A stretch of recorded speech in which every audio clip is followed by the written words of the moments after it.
Quay lưng lại sợ. Hai con em nhỉ? Ê nhìn này. Ở tuổi vậy? Rỗi Là lia. Anh chặt vườn à?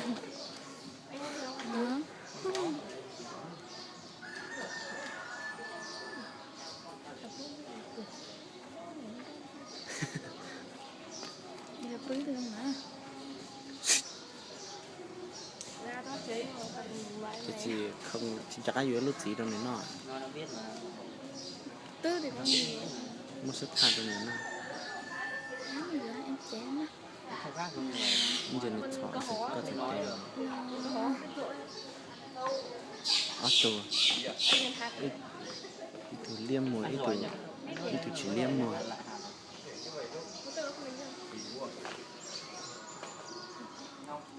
Anh đến nào này? Là lời tôi sai lia thế.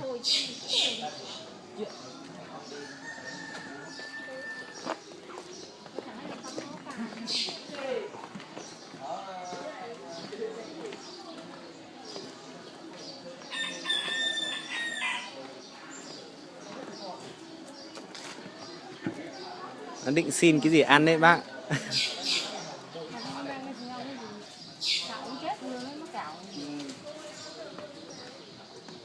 Đưa tay vào các đồ vật.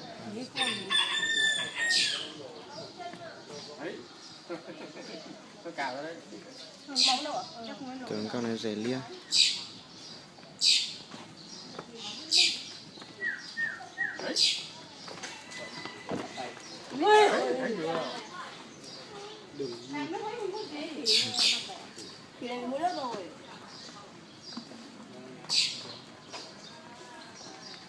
Bốc đầu.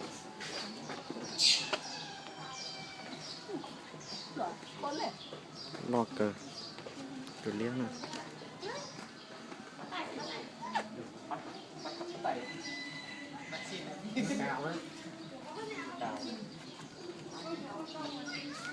Đây, đúng rồi.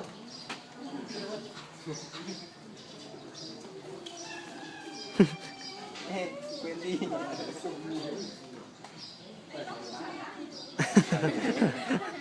Bắt tay.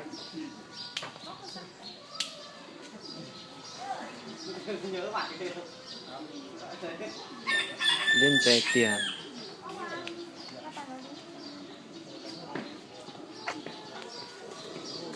Tí nữa mà bắt bọ nhau. Được thỏ no này. Ok, sẽ tế được thỏ no.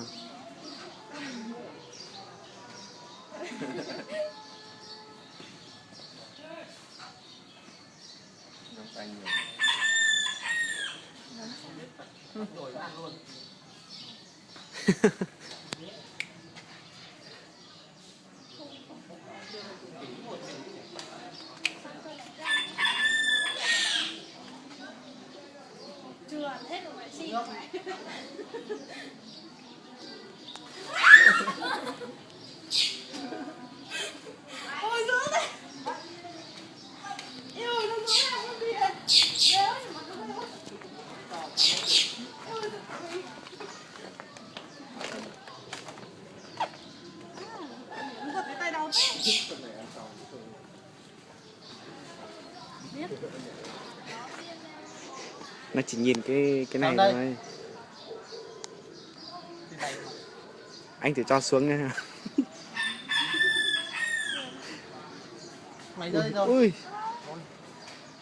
Cái kia nó lại nhạt tiếp đấy. Ngậm nha, ngậm nha.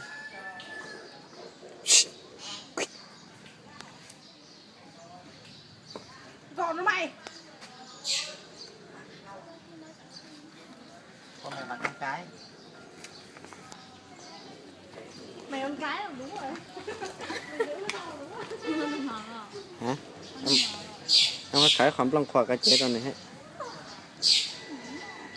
Nó ăn bò tàu. Bò tàu gì này trong đó rồi nào.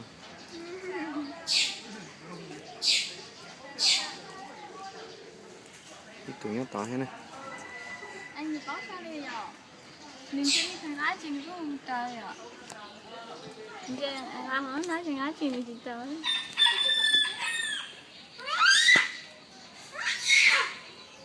Nếu tôi tránh em chơi chéo na còn nếu mua. chạy luôn cái lúc nào con Nhìn mất tao. mất tàu thì à. Nhân đấy này.